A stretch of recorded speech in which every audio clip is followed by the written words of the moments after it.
하나님께서 우리를 받으십니다. 우리를 받으시는데 우리의 일부의 영역만 받는 것이 아니라 우리의 전부를 받으시기를 원하세요. 그래서 우리가 하나님께 나올 때에, 드릴 때에 일부를 드리죠. 재정의 일부를 구별하여 드리고요, 시간의 일부를 구별하여 주의 전으로 나오고요.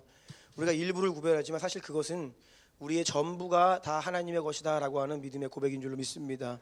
그래서 우리의 영과 우리의 혼과 우리의 육, 우리의 전인격 가운데 조금도 주님 받으시기에 합당하지 않은 영역이 있으면 안 되는 거예요. 우리는 예수의 보혈 아래로 들어가야 되고요, 오늘도 우리가 미처 알지 못했던 우리 안의 연약함들, 죄악들, 바꾸고 고치고 회개하고 돌이켜야 될 인생의 영역들이 하나님 말씀으로 구체적으로 조명되고 깨달아지기를 원합니다.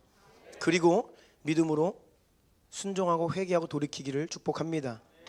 그래서 더 온전히 주님 받으실 만한 살아있는 제물로, 산 제사로 주 앞에 드려지는 저와 여러분 우리 모두가 되기를 예수님의 이름으로 축복합니다.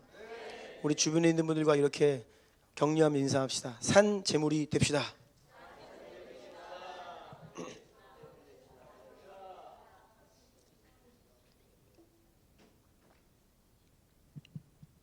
하나님 말씀을 함께 읽겠습니다. 다 같이 일어나셔서 하나님 말씀 받들어 올려드리겠습니다. 신명기 34장 9절 말씀입니다. 하나님 말씀 올려드리고 아멘합니다. 시작.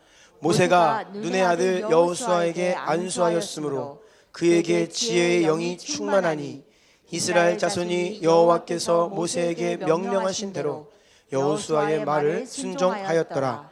아멘. 자리에 앉겠습니다. 오늘 스피리추얼 DNA 8번째 메시지입니다. 제목은 전가되고 배가 되고 확장되어 역사하는 영의 원리.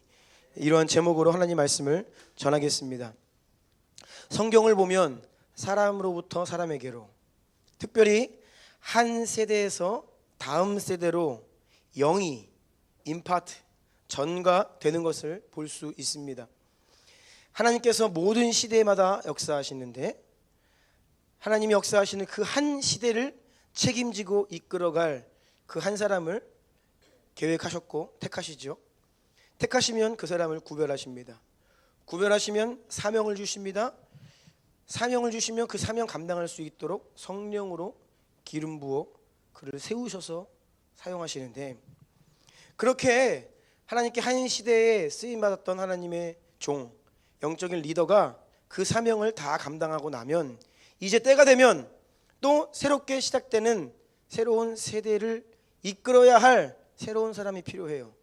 그러면 이전에 쓰임받은 그 리더가, 영적 지도자가 새롭게 세워지는 사람에게 안수함으로 그 성령의 역사가 이 사람에게 전가되는 것, 흘러가는 것을 성경에서 보게 됩니다.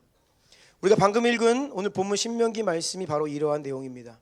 모세가 여호수아에게 안수하자 여호수아에게 지혜의 영이 충만했다라고 기록되어 있습니다. 문자적으로 보면 여호수아가 지혜의 영으로 가득 채워졌다.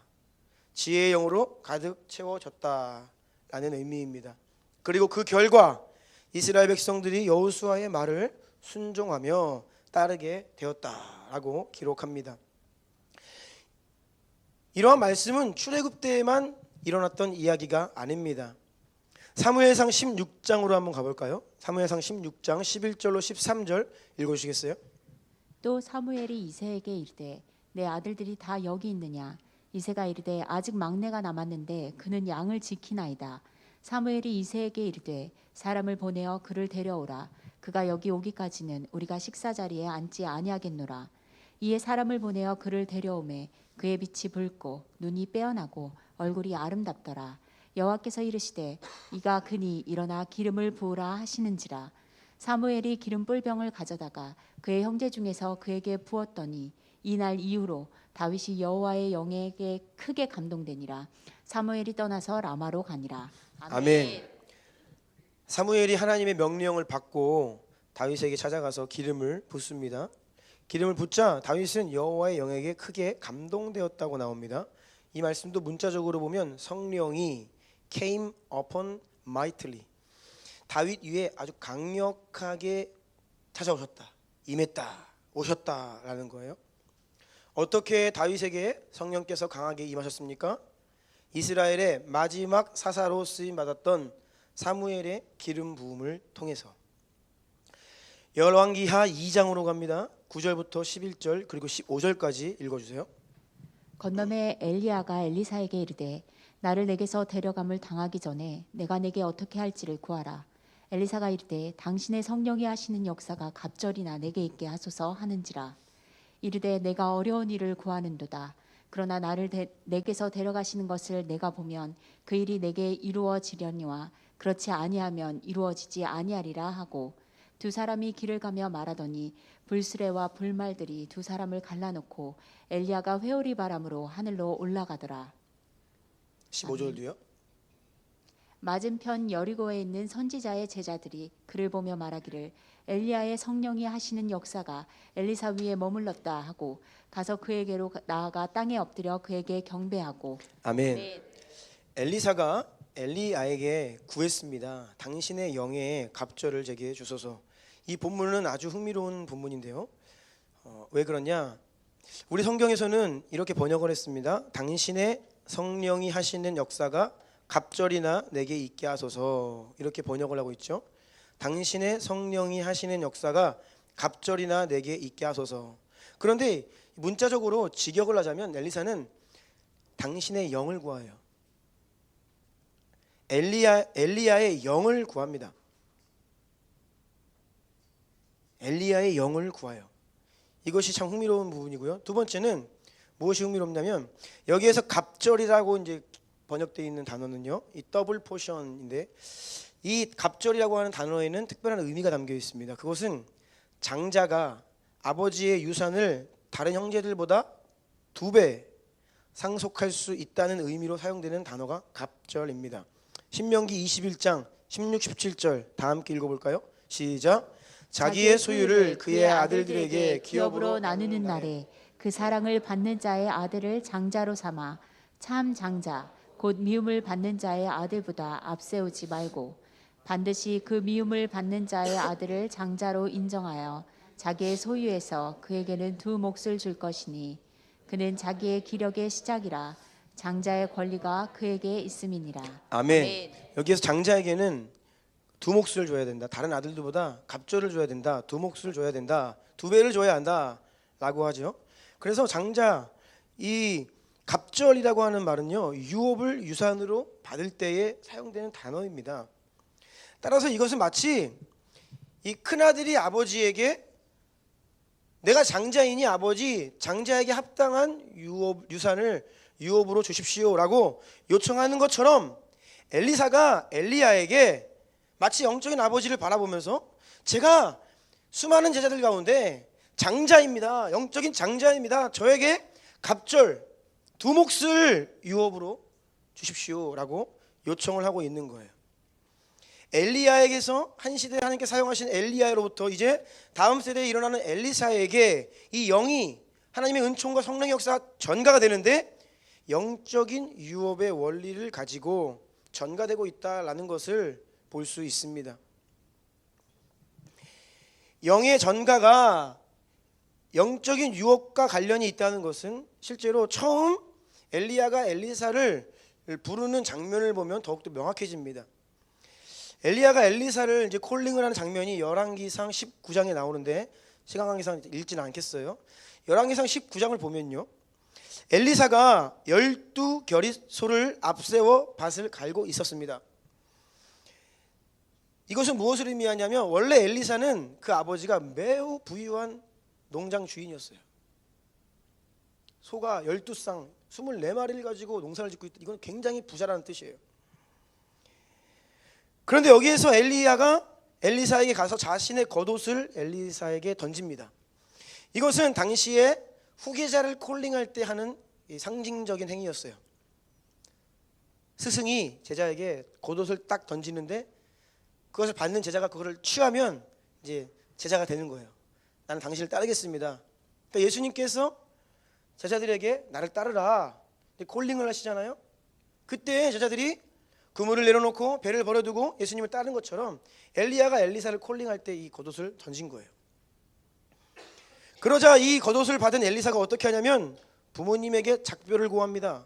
그리고 자신이 지금 이렇게 소를 몰면서 사용했던 그 모든 소의 기구들을 불살라 없앱니다.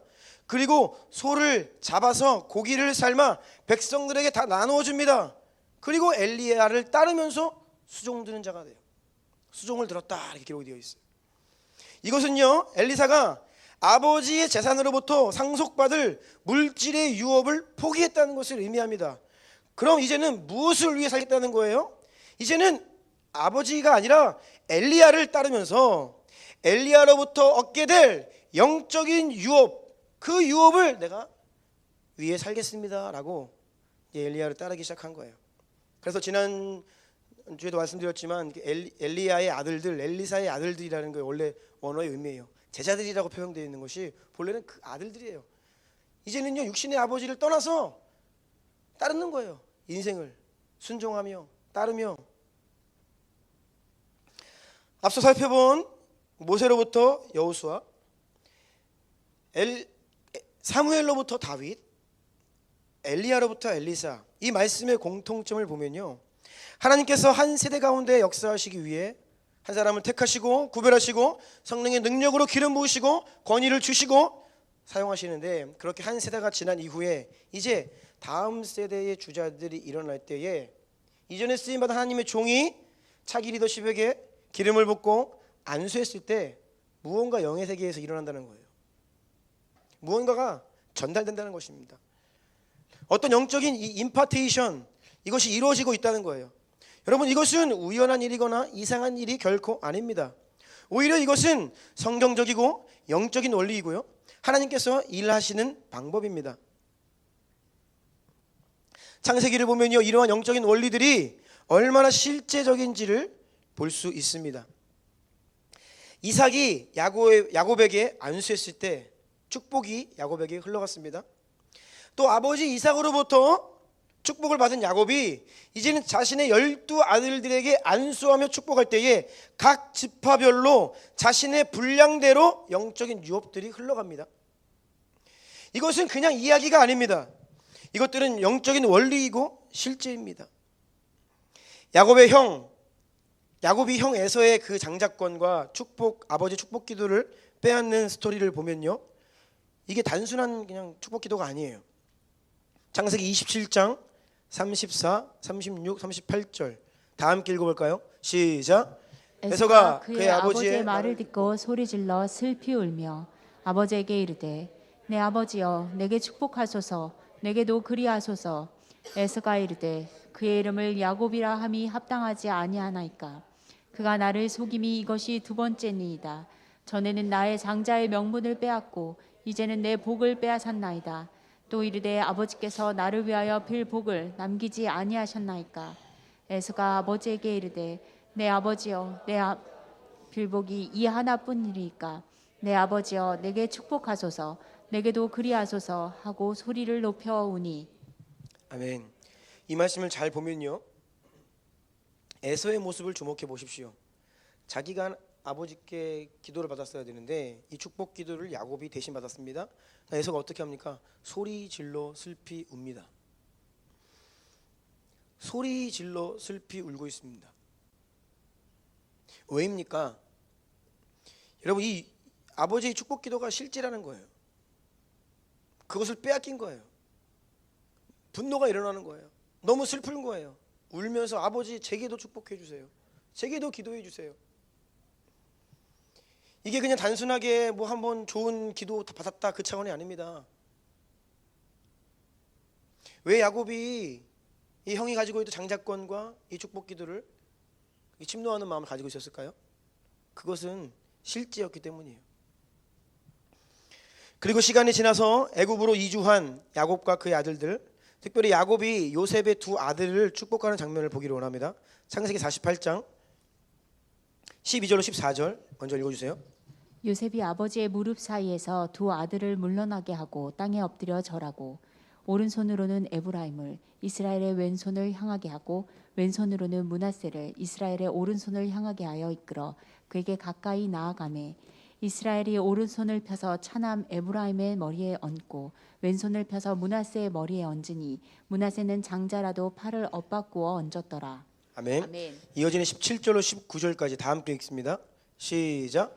요셉이 그 아버지가 오른손을 에브라임의 머리에 얹은 것을 보고 기뻐하지 아니하여 아버지의 손을 들어 에브라임의 머리에서 므낫세의 머리로 옮기고자 하여 그의 아버지에게 이르되 아버지여 그리 마옵소서 이는 장자이니 오른손을 그의 머리에 얹으소서 하였으나 그의 아버지가 허락하지 아니하며 이르되 나도 안다 내 아들아 나도 안다 그도 한 족속이 되며 그도 크게 되려니와 그의 아우가 그보다 큰 자가 되고 그의 자손이 여러 민족을 이루리라 하고. 아멘. 요셉 또한 또 지금 기도를 하고 있는 야곱 또한 이 축복 기도가 얼마나 실제인지를 그들이 믿고 생각했는지를 볼 수 있습니다. 여러분 오른손이 대체 뭐죠? 네, 오른손에 무슨 의미가 있습니까? 잘 보면 요셉이 두 아들을 의도적으로 그래서 자신의 왼손에는 장자인 므낫세를 아버지 오른손 머리에 얹혀달라고 이렇게 보내고 자기 오른손으로는 차자인 그 에브라임을 아버지의 왼손 쪽으로 이렇게 보낸 거예요. 그런데 기도를 하는데 갑자기 손을 크로스를 했어요. 이렇게 맞바꿨어요. 그래서 차자에게 오른손을 얹고 장자에게 왼손을 얹습니다. 그러니까 요셉이 아버지 그러면 안 됩니다. 장자에게 오른손을 얹어주십시오. 그런데 여기에서 이 아버지 야곱이 야, 다 왼손이고 오른손이다 괜찮다 그렇게 안 하셨어요. 나도 안다.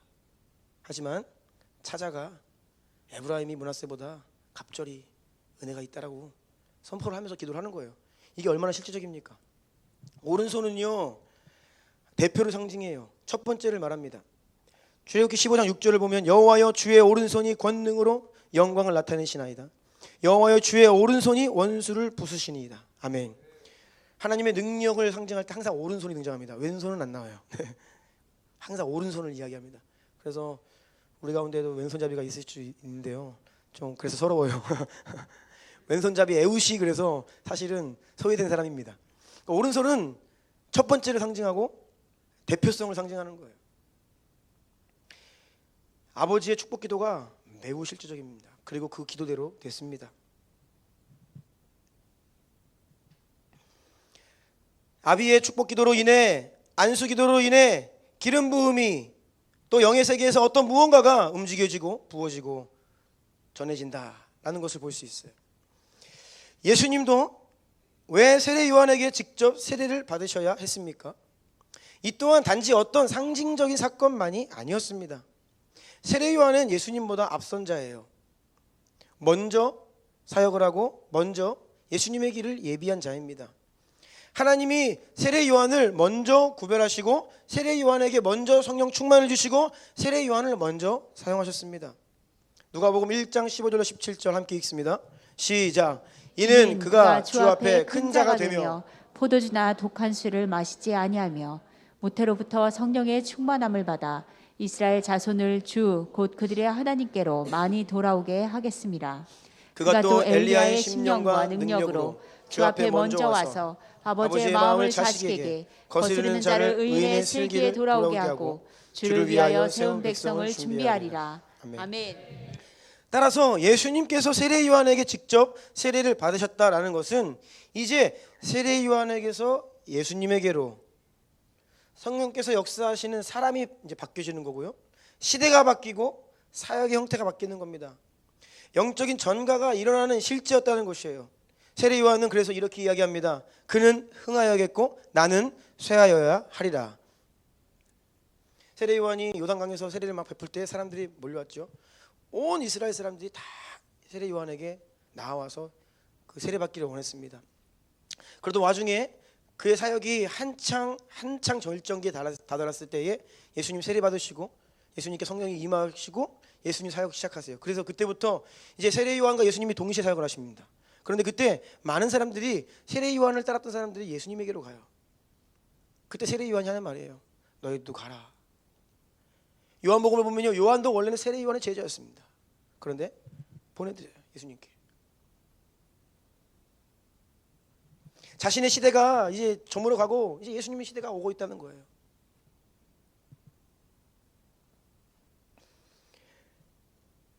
그렇게 예수님은 세례를 받으실 때 성령이 임하셨고 그 성령으로 충만하셨고 이제 그 성령을 따라 성령을 의지하심으로 사역하셨습니다. 그런데 예수님이 십자가에서 죽으시고 부활하시고 승천하실 때에 제자들에게 이 땅에 무엇을 약속하시고 누구를 보내셨습니까?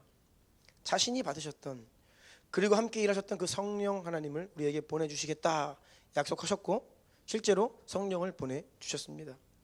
그 성령이 마가의 다락방에서 모여 기도하던 제자들과 사람들에게 부어졌습니다. 예수님으로부터 예수님 안에 역사한 성령의 역사가 이제는 제자들에게 전가된 것이에요. 그 이후로 성령의 역사는 계속해서 세대에서 세대 간으로 이어지고 사람으로부터 사람으로 이어지고 민족으로부터 민족으로 이어지며 지금까지 온 것입니다. 여러분, 영은요, 이 성령의 능력은요, 성령의 임재는요, 내가 스스로 취득하는 게 아니에요. 내가 스스로 취득하는 게 아닙니다.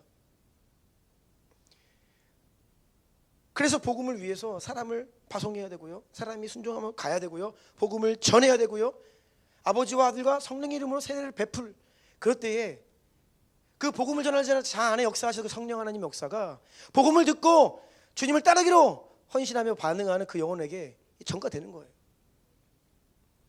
사람이 능력이 있어서 그러는 것이 아니라 하나님께서는 사람을 통해 역사하신다는 거예요.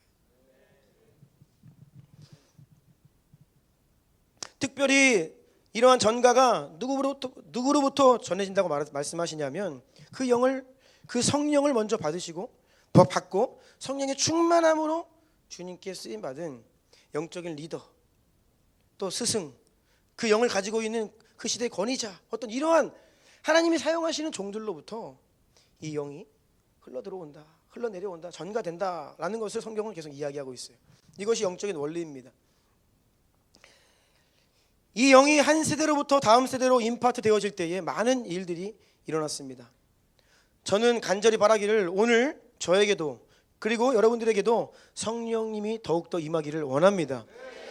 영의 전가가 무엇인지를 더 분명히 깨닫고 사모하는 자들에게 주께서 행하시는 바로 이 일에 동참하고 경험하고자 하는 여러분들에게 주께서 갑절의 영을 부어주실 것입니다.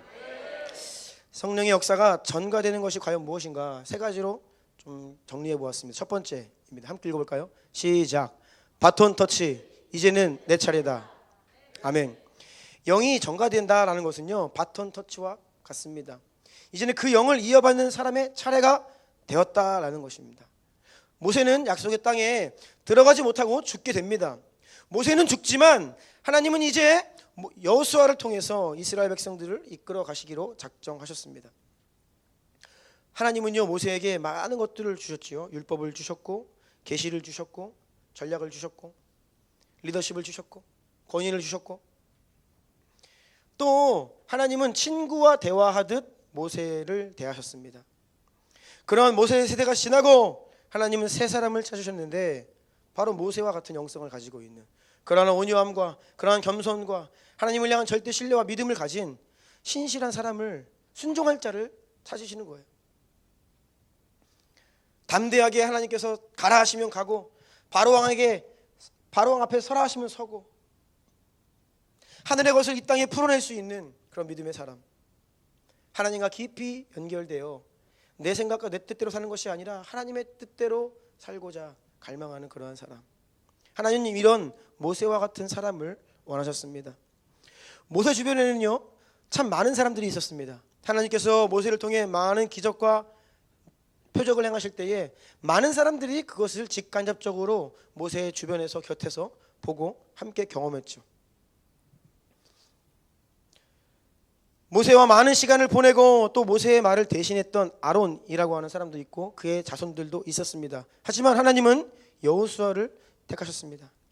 여호수아가 누구입니까? 그는 모세의 수종드는 자였습니다. 크고 작은 모든 일에 모세의 곁을 지키며 수종들어 절대 순종하며 받들어 섬긴 자였습니다. 모세가 시내산에 올라가서 십계명을 받을 때에도 여호수아는 모세를 따라갔습니다.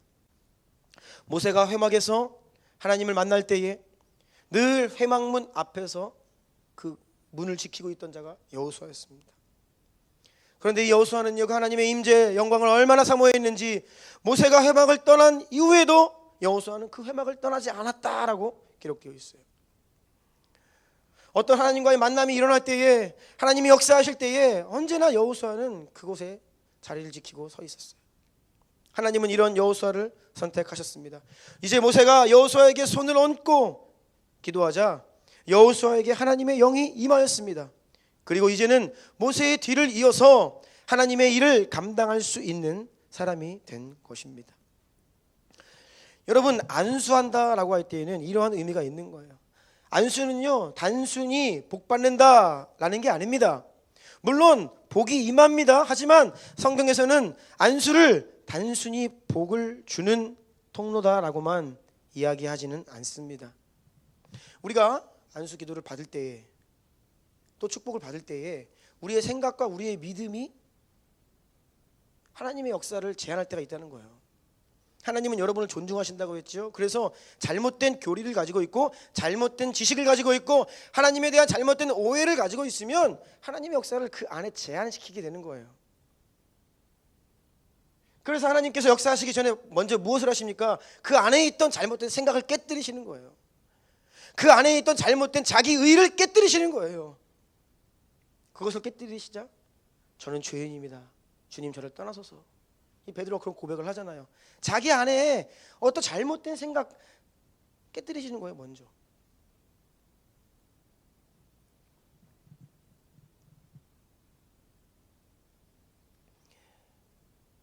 하나님이 원하시는 때에 하나님이 원하시는 방법으로 또 하나님이 본래 의도하시는 그 기대와 믿음으로 우리가 서로 축복하고 또 기도하고 하면요, 엄청난 일이 일어납니다.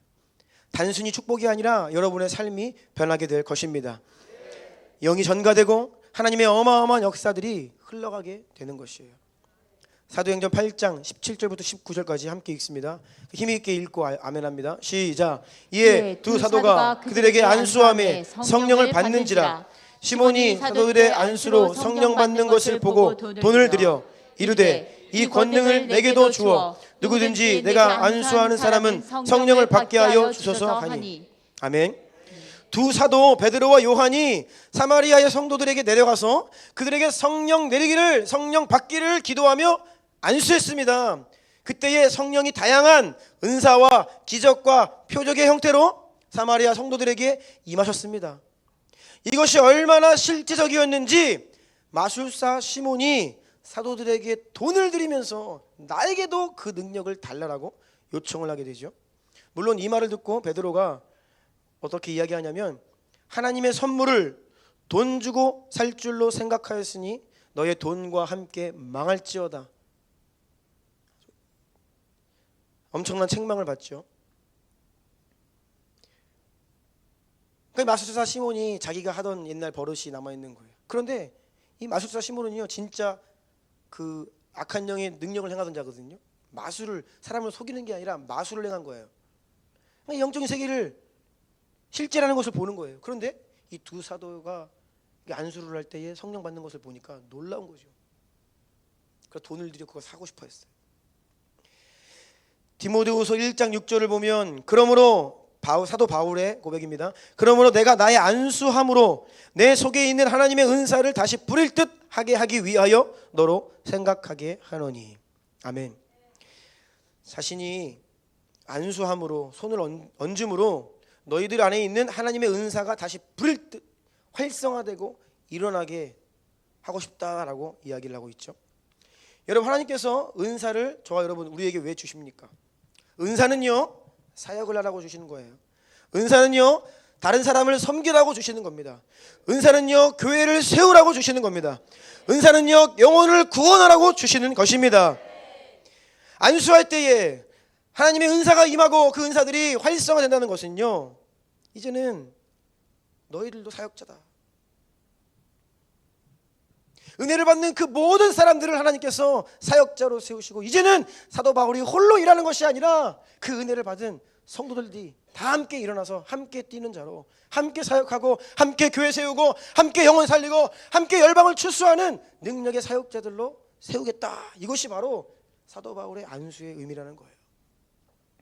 그래서 우리가 안수를 받을 때에는 내가 이제 이 바톤을 이어받아 뛰겠다라고 하는 의미를 갖고 있는 거예요. 그냥 축복받는 게 아닙니다. 이제는 내가 뛸 차례다 라고 하는 의미예요. 여러분 한번 따라해 보시겠습니다. 이제는 내 차례다. 이제는 내가 뛸 차례다. 아멘. 우리가 우리 다음 세대들에게 예배를 앞두고 계속 기도합니다. 머리에 손을 얹고. 이게 뭐예요? 너희들의 시간이 오고 있다. 너희들의 때가 이르렀다. 성령을 부어주셔서 주여 이들을 다 능력 있는 사람들로 일으켜 세우셔. 이전 세대의 사역을 이어받아 힘있게 뛰고 영혼 살리고 교회 세우고 열방을 추수하는 하나님의 사역자들로 세워주십시오. 이것이 성경에서 말하는 안수의 의미라는 거예요. 어깨를 나란히 하고요, 이전 세대에 쓰임받은 하나님의 사람과 함께 서서 뛰는 거예요. 우리가 바톤 터치에 대해서도 이제 주중 기도회 때도 말씀을 나누었는데요, 같이 뛰는 구간이 있잖아요. 그렇죠? 우리가 제일 잘 못하는 게 그거예요. 한국교회가 가장 실패했던 것이 무엇이냐면 이 같이 뛰는 구간을 확보하지 못했어요. 위대한 하나님의 종이 열심히 뛰시다가 그 사역을 마무리한 다음에 그 사역을 끝마치시고 누군가를 세워. 그러니까 이게 항상 이게 힘들어요. 성경은요, 같이 뛰는 구간이 있어요. 먼저 바톤을 주지만 함께 뛰는 구간이 있는 거예요. 그리고 때가 되면요, 이제 내려놓고 이 사역이 이양이 되고 성령의 역사가 전가가 되고, 전가가 될 때에 배가 되고 확장되어서 계속해서 열방으로 퍼져 나가는 것입니다. 아멘. 바톤이 나에게 주어지는데, 여러분에게 주어지고 있는데, 주님 저는 아직 준비가 안 됐습니다. 우리가 이런 말을 언제까지 할 거냐고요. 내 연약함, 나는 능력이 없어요, 나는 부족해요, 나는 평범해요, 무능합니다, 저는 아직 멀었습니다. 여러분 어떻게 언제까지 이런 말씀을 하고 계실 것입니까? 엘리사처럼 육신의 아버지로부터 물려받을 수 있는 그 많은 재산보다 영적인 유업을 이어받아서 하나님의 뜻을 이루는 것에 더 많은 관심이 있었고 더 큰 갈망이 있었던 그 간절함과 사모함, 그 침노하는 마음이 저와 여러분 우리들 가운데에도 있어야 합니다. 지금까지 우리가 예수님 믿고 은혜 받고 인생에 큰 변화가 있었습니다. 하지만 여러분 그것으로 만족하시면 안 됩니다. 거기에 머무르실 것입니까? 여러분의 지금 영적인 상황들에 만족하십니까? 지금 수준으로 그냥 계속 그렇게 살 것입니까? 아니요, 저는 그러고 싶지 않습니다. 저는 결코 절대로 그러고 싶지 않습니다. 물론 제가 받은 은혜가 족하지만 그 은혜가 말로 다 할 수 없는 어마어마한 은혜를 받은 것이 사실이지만 저는 지금 수준에 머물고 싶지 않아요.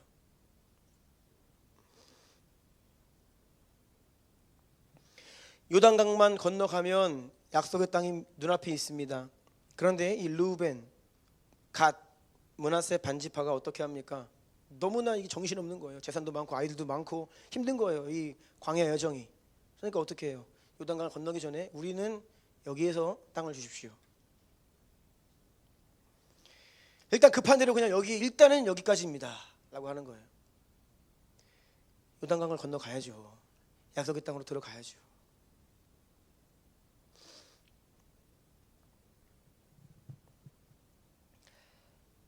우리는 지금 여기 자리에서 머무르면 안 됩니다. 여러분들이 신앙의 여정이 다 각기 다르고요, 또 하나님의 은혜를 경험한 것도 다 다릅니다. 하지만 이제 갓 예수님을 믿은 초신자든 아니면 10년, 20년, 30년 평생을 주님을 신실하게 섬겨왔던 하나님의 종이든 상관없이 우리는요 여기에서 머물 수 없습니다. 한국교회에 하나님이 주신 엄청난 영적인 유업들이 있습니다. 제가 과거에 한국교회 유업에 대해서 나눈 적이 있죠. 엄청난 한국교회 유업이 있어요. 그런데요 하나님은 지금 찾고 계세요. 누가 이 유업에 관심을 갖고 갈망하고 침노하는 마음으로 갑절의 몫을 주여 저에게 우리에게 우리 주나임의 갑절의 몫을 주십시오.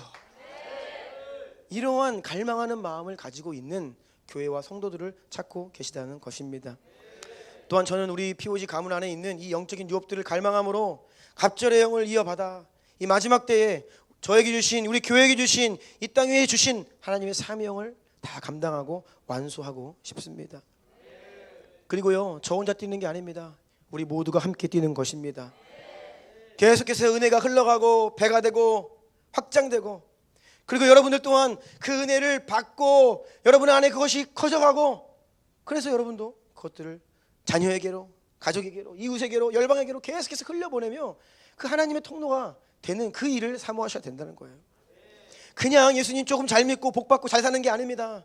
그냥 나에게 지금 있는 문제 조금 해결하고 좀 편안하게 사는 것이 아닙니다. 여러분 바로 이 생명의 역사 전가되고 배가 되고 확장되어 살아 역사하는 이 성령의 역사를 갈망하셔야 돼요. 네. 다시 한번 그래서 따라하겠습니다. 이제는 내 차례다. 이제는 내가 뛸 차례다. 아멘. 시대적인 사명이 있습니다. 뒤로 물러서면 안 되고요. 예수님께서 하늘로 올라가시기 전에 이렇게 말씀하셨어요. 요한복음 20장 21절 22절입니다. 예수께서 또 이르시되 너희에게 평강이 있을지어다. 아버지께서 나를 보내신 것 같이 나도 너희를 보내노라. 이 말씀을 하시고 그들을 향하사 숨을 내쉬며 이르시되 성령을 받으라. 아멘. 성령을 받으라. 아멘. 너희를 보낸다. 파송하기 위해 성령을 주시는 거예요.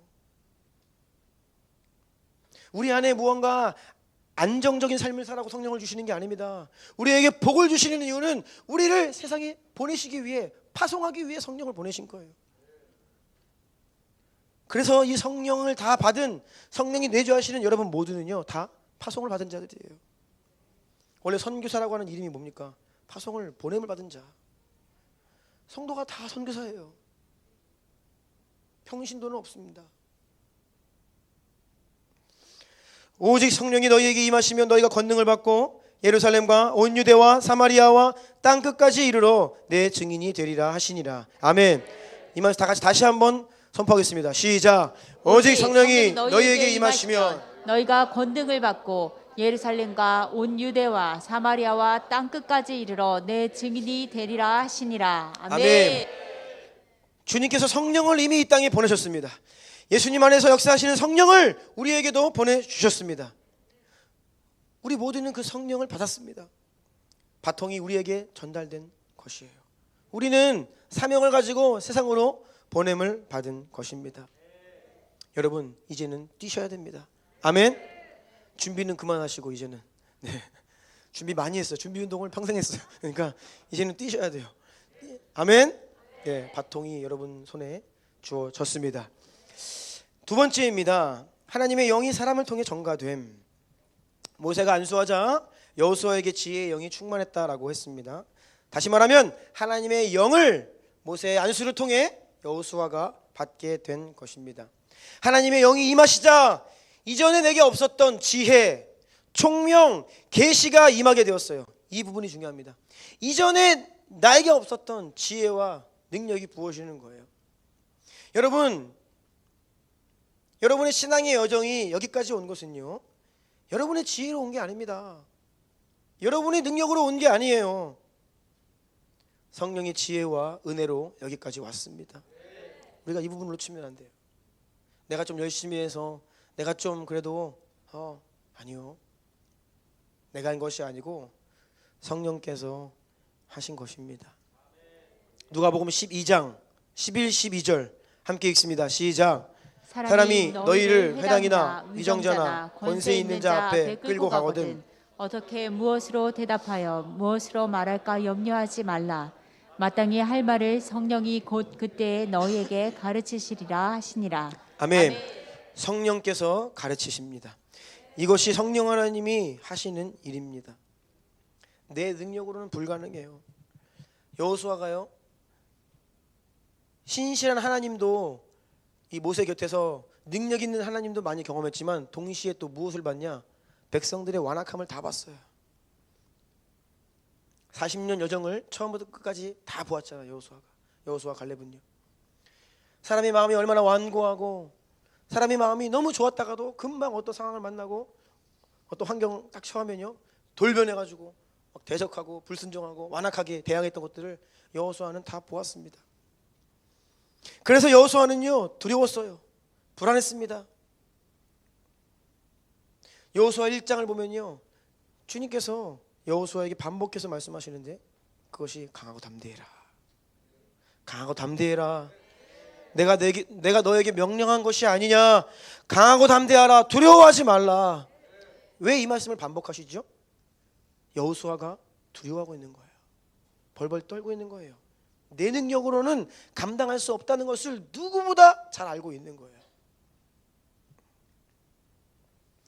우리도 마찬가지입니다. 내 힘으로 내 능력으로 인생을 살아낼 수 없고 여러분에게 주신 우리 교회에 주신 사명을 내 힘으로는 누구도 감당할 수 없습니다. 그래서 때때로 하나님이 우리에게 고난을 시련을 허락하시는 거예요. 네 능력으로 하는 게 아니다. 나를 의지해야 된다. 십자가 앞으로 나와라. 성령을 힘입어라.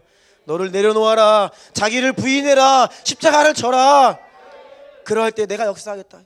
주님 그렇게 말씀하시는 것이 바로 우리 인생에 찾아오는 시련들이라는 거예요. 하나님께서 이것을 우리에게 깨닫게 하시려고, 알게 하시려고. 하나님께서는요 주의 백성들에게 필요한 모든 것을 하늘로부터 공급하시겠다, 부어주시겠다라고 약속하셨습니다. 여러분 그 어떤 상황이 와도 성령께서 여러분을 붙들어 주십니다. 걱정하지 마십시오. 두려워하지 마십시오. 성령이 함께 하시며 하늘의 지혜와 계시와 능력이 여러분에게 임할 것입니다. 여러분들 잘 보세요. 우리 주나님교회가 여러분들 한 사람 한 사람이 이제 주나님교회의 성도로 부르심을 받아서 접붙임이 되어서 함께 이 믿음의 여정을 사명을 감당하고 있는데요. 지금까지 여러분들이 이 교회 안에서 훈련 받으시면서 성장해 오셨습니다. 우리 주나님교회 안에 운행하시고 역사하시는 그 성령의 역사가 여러분을 여기까지 인도하신 것입니다. 우리 주나님교회의 첫 번째 핵심 가치가 무엇입니까? 네, 주보를 맨날 만드시는 분만 알아요. 네. 주보가 참 귀하다고 오늘 아침에 유엔 간사님 말씀하셨는데 맞아요. 그 주보가 굉장히 귀한 겁니다.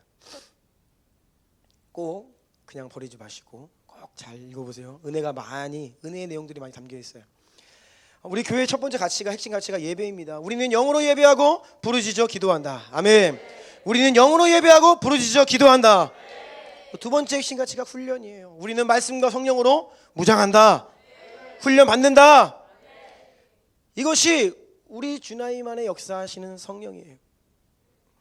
그렇기 때문에 우리가 예배하는 모습을 보고 우리가 기도하고 선포하는 모습을 보면 다 비슷비슷합니다. 은혜 받으면 비슷해져요. 은혜 받으면 비슷해져요. 어제 한나자매가 그러더라고요. 예진이한테 너랑 나랑 목소리가 이렇게 똑같아 그러더라고요. 예진이가 원래는 이 목소리가 아니었거든요. 은혜를 받으니까 한나자매랑 비슷해지더라고요. 네. 선포하는 것, 예배드리는 모습, 이것이 우리 교회 안에 역사하는 영이에요. 성령. 그 성령이 여러분 가운데 흘러가고 전가되고 부어지기 때문에 우리의 예배하는 모습, 우리의 이 기도하는 모습, 우리의 훈련받는 이 모습들이 이 비슷한 거예요. 그 이유를 알겠어요, 여러분? 우리는요 매일 부르짖어 기도하는 것, 좀 버거워도 훈련받는 것, 이것을 이상하다고 여기지 않습니다. 왜요? 이것이 우리 안에 역사하는 성령이기 때문이에요.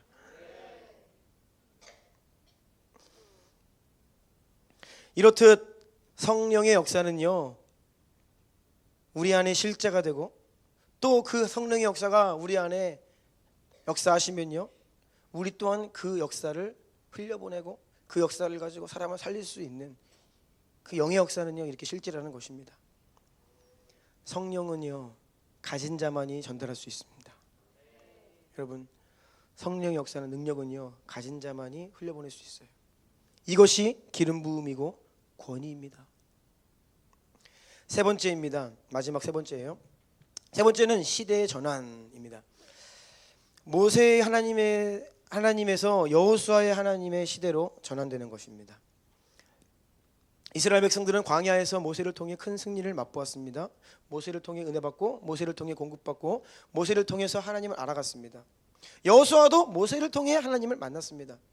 그런데 이제는 때가 되었습니다. 모세를 통해서가 아니에요. 여호수아에 가면요, 이제 여호수아는요 직접 여호와의 군대 장관을 대면하게 되고요, 직접 백성들을 인도하게 됩니다. 예수님의 12 제자들도 성령께서 임하시기 전에는 참 연약함이 많이 있었습니다. 하지만 그들에게 약속하신 성령께서 임하시자 그들의 삶이 완전히 바뀌지요. 이전의 제자들은요, 예수님 곁에 있어야 됐어요. 예수님이 자리를 비우시면요 막 당황했어요. 그리고요, 예수님이 같은 배에 안 타 계시면요 막 무서워했어요. 풍랑이 부니까. 이게 다 뭐예요? 예수님 곁에서 역사를 경험하고 예수님 곁에서 은혜를 누렸던 자들이었다는 것이죠. 그런데 성령께서 사도들에게 임하시자 이제는 이들이 하나님 직접 경험하고 이들 가운데 예수님 안에 역사하셨던 그 역사들이 사도들에게 동일하게 나타나고, 오히려 사도들은 예수님보다 더 큰 일을 행했습니다.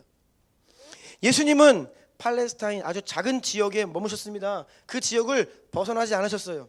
하지만 사도 바울은요, 유럽, 로마까지 그 지경을 확장했습니다. 훨씬 많은 영혼들을 구원했습니다. 훨씬 많은 교회들을 개척했습니다. 성령의 역사는 이렇게 흘러오고 나누어지고, 이 세상의 것은요 나누어지면 없어지잖아요. 그런데요, 영적인 것은요 나누어질 때 다시 채워지고 받는 사람도 배가 되어서 계속해서 확장됩니다. 아멘. 이게 왜 성령의 역사가 소멸되느냐? 나누어지지 않기 때문이에요. 내 안에 주신 은혜를 내가 나누지 않을 때에 이 은혜의 분량이 점점 줄어들어요. 반대라고요, 반대. 이걸 계속 비워야 돼요. 흘려보내야 돼요. 나누어야 돼요. 그래야 주님께서 부어주시는 거예요. 그래서 여러분, 하나님이 역사하시면요 은혜의 간증을 하셔야 됩니다. 하나님이 내 삶 가운데 이러한 기도에 응답을 주셨고 나에게 이러한 은혜를 주셨습니다라고 간증하셔야 돼요. 아멘. 그러면 그 간증이요, 여러분의 간증이 성도들의 마음을 불러일으켜요. 성도들 마음 안에 뜨거운 마음을 불러일으켜요. 그래서 나 한 사람이 받은 은혜가 100명, 1000명에게로 흘러가는 거예요. 이것이 간증의 능력입니다. 나만 간직하는 게 아닙니다. 전해야 되고 나누어야 되고 흘러보내야 됩니다. 그러면 성령의 역사는 배가 되고 성장하고 확장되는 것입니다. 우리 안에 성령의 역사가 더 확장되어야 합니다.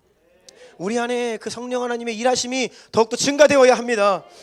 그래야 우리가 더 깊이 주님을 만날 수 있고, 그래야 더 우리가 주님을 사랑할 수 있고, 그래야 우리가 더 많은 영혼들을 섬길 수 있고, 교회를 든든히 세울 수 있고, 우리에게 주신 선교의 과업을 완성할 수 있다라는 것이에요. 저는 이런 성령의 기름 부으심을 원합니다. 아멘. 그런데요, 오늘날의 이 성령께서 역사하시는 방법을 오늘날의 이 세대가 잃어버렸어요. 사람을 통해 전가되는 이 영의 원리,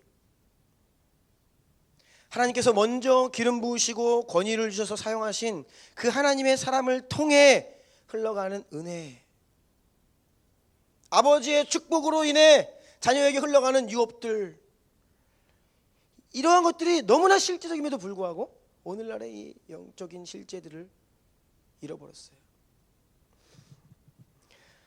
사람은요, 다시 말씀드리지만 혼자 은혜 받는 거 아닙니다. 나 혼자 성경 열심히 읽고 나 혼자 열심히 기도해서 내가 은혜 받고 내가 막 사역하고 그러는 거 아니에요. 어느 정도까지는 되겠죠.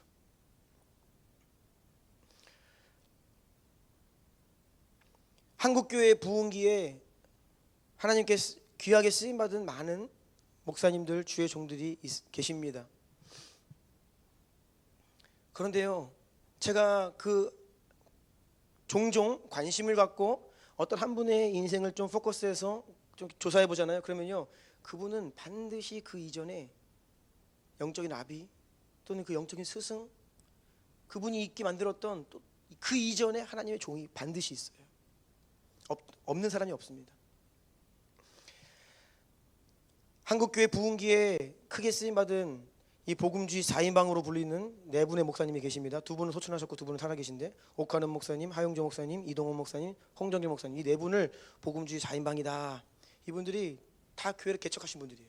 그런데 개척을 했지만 이 교회들이 어마어마한 교회들로 확장되었고요. 지금 이 한 교회가 엄청난 수준의 선교 사역을 감당하고 있어요.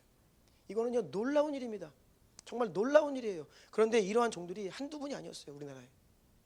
그런데 이 고 옥하나 목사님, 고 하영조 목사님, 이동원, 홍정기 목사님, 이 한 분 한 분이 엄청난 이 사도적인 분들이고 큰 영향력을 끼치신 분들인데, 이분들이 그냥 열심히 해서 열심히 신학하고 열심히 공부하고 기도해서 이렇게 큰 사역을 일으킨 게 아닙니다, 여러분.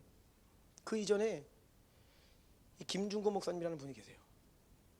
한국 CCC의 대표셨고, 이 김중곤 목사님은 정말로 영적 거장이십니다. 민족 복음화를 외치시면서요, 정말로 캠퍼스마다 주의 사람들을 세우고, 이 청년들이 복음 들고 이 대한민국 전국 방방곡곡을 다니며 이 민족 복음화, 세계 복음화를 꿈꾸면서 정말 우리 민족을 깨운 정말 영적인 거장이세요. 이 김중건 목사님의 영향 아래 이 네 분이 이 커버링 받고 그 유업을 이어받은 거예요.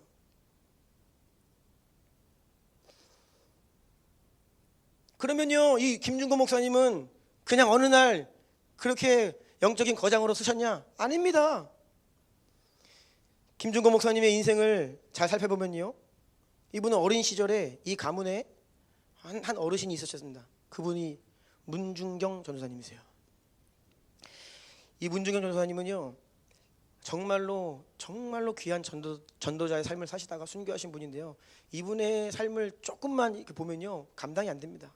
정말로 감당 안 되는 너무 놀라운 분이에요, 문중경 전도사님. 그런데 이 김중건 목사님 가정에 이 문중경 전도사님이 어르신이었어요. 어린 시절부터 문중경 전도사님께 복음을 듣고 기도를 받고, 신학교 시절에 돈이 없으니까 이분이 학비를 대고 그렇게 은혜를 받고 그 영향을 받으면서 그 엄청난 영적 거장에 그 영적인 유업들이 김중건 목사님께 흘러들어온 거예요.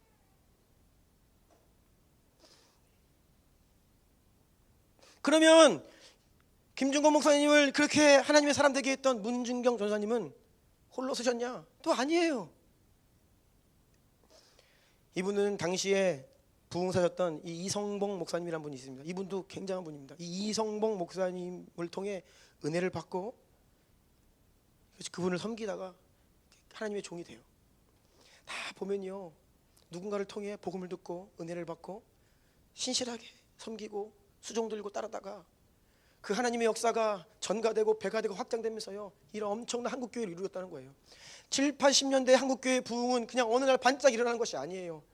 반세기 전부터 100년 전부터요, 신실한 하나님의 사람들을 통해 계속해서 이 성령의 역사가 전가되고 배가 되고 확장되면서 이 엄청난 부흥을 이루었던 것이죠. 조영기 목사님도 그렇습니다. 제가 참 이런 부분에서 안타까워요. 제가 속한 이 교단에서는요, 조영기 목사님을 이단시하고 뭐 존경하는 분이 거의 없어요. 하지만 저는요, 조영기 목사님을 존경합니다. 옥하는 목사님이 생전에 그런 말씀하셨습니다. 조영기 목사님 같은 분이 한국교회에 다시는 나올 수 없을 거다. 한국교회 역사상 이런 큰 분은 없다. 그렇게 말씀하셨어요. 옥하는 목사님 말씀입니다. 그리고 덧붙여서 그렇게 말씀하셨어요. 2000년 교회 역사를 봐도 이분만큼 이렇게 쓰임받은 분 두세 손가락 안에 꼽을 수가 없다. 그만큼이요, 이 조영기 목사님은요, 정말로 전 세계 모든 교회가 다 알 만큼 굉장히 하나님께 쓰임받은 분인데요, 홀로 계신 게 아닙니다. 이 조영기 목사님 배후에는요, 최자실 목사님이 계십니다. 장모님이에요. 장모님이신데 이 최자실 목사님의 그 영향 아래 이분이 함께 사역을 감당했던 것이고요. 이 최자실 목사님 또한 문중경 전사님과 같이 아까 말씀드린 이성봉 목사님으로부터 은혜를 받은 사람이에요. 이것이 다 영적인 계보가 있어요. 영적인 유업들이 어떻게 누구를 통해 전가되어 흘러왔는지가 이 조사해 보면 다 나온다고요. 그냥 내가 하나님 앞에서 어느 날 은혜 받고 하나님의 종이 되고 사역하는 게 아니에요. 영적인 거장들의 히스토리를 들여다보면 모든 사람들이 예외 없이 그 이전 세대의 하나님의 종을 신실하게 섬기고 따르고 그 은혜를 흠모하고 그 갑절의 영을 원한다고 하나님께 간구하고 부르짖고 그 곁을 지키면서 그 은혜 역사가 기름 부으심이 임파트되고 전가되어서 확장됐던 것인데 오늘날의 세대가 이것을 잃어버렸어요. 저 같은 젊은 목사님들이 이런 것들을 잃어버렸다는 거예요.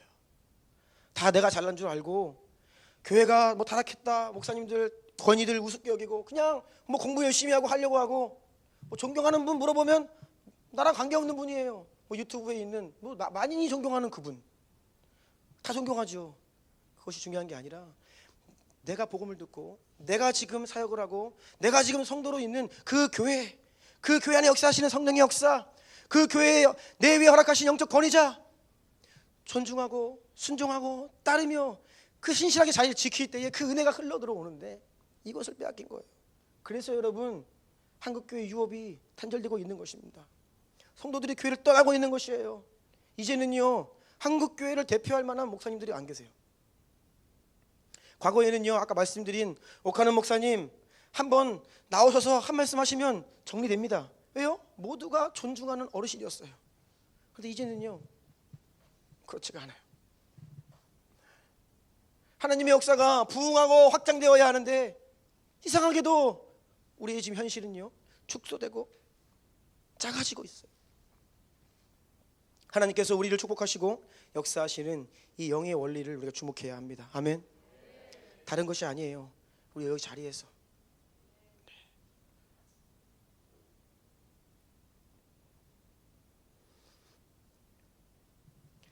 원수가 이 세대 가운데 어떤 마음을 심어 놓았습니까? 순종을 싫어하게 만들었어요. 지난 시간에 말씀드렸죠. 무언가 권위 체계 안에 들어가 순종해야 되는 것을 압박을 받는다. 그것을 죄악시 여기고 그것을 개혁해야 된다. 그걸 뜯어 고쳐야 된다. 라고 이야기하고 있어요.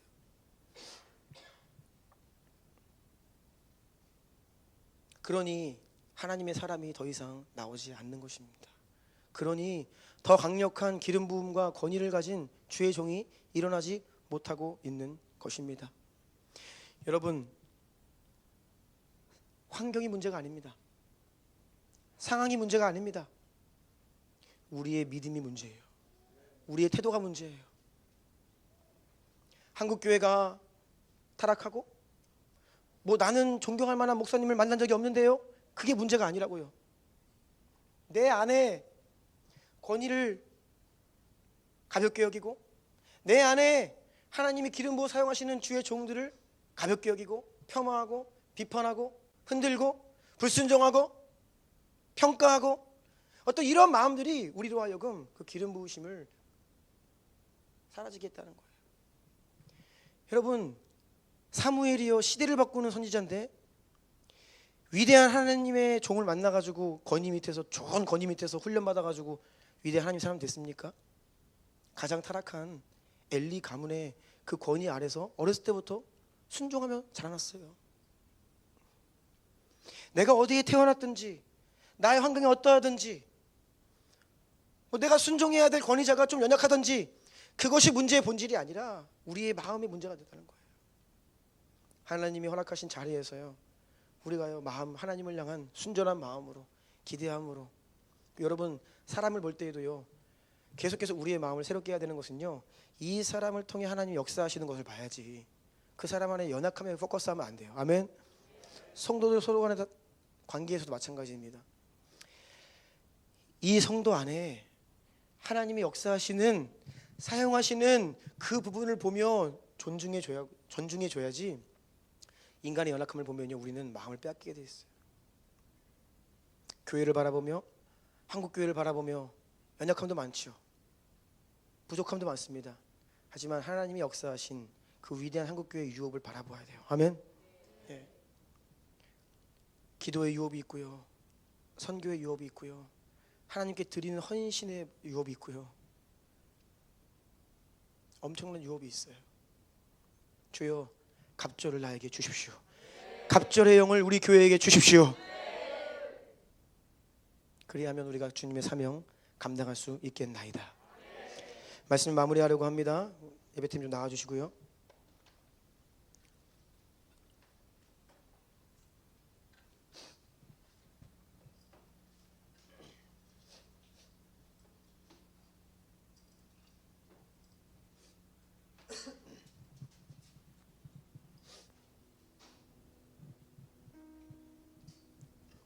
여러분, 지식이 우리를 바꾸는 게 아닙니다.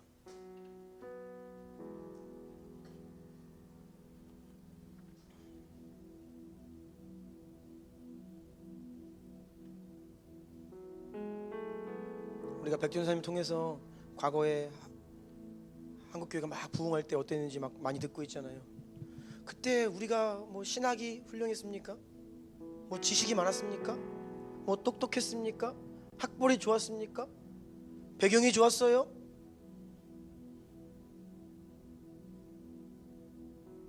그것이 우리를 부흥케 하는 게 결코 아니에요.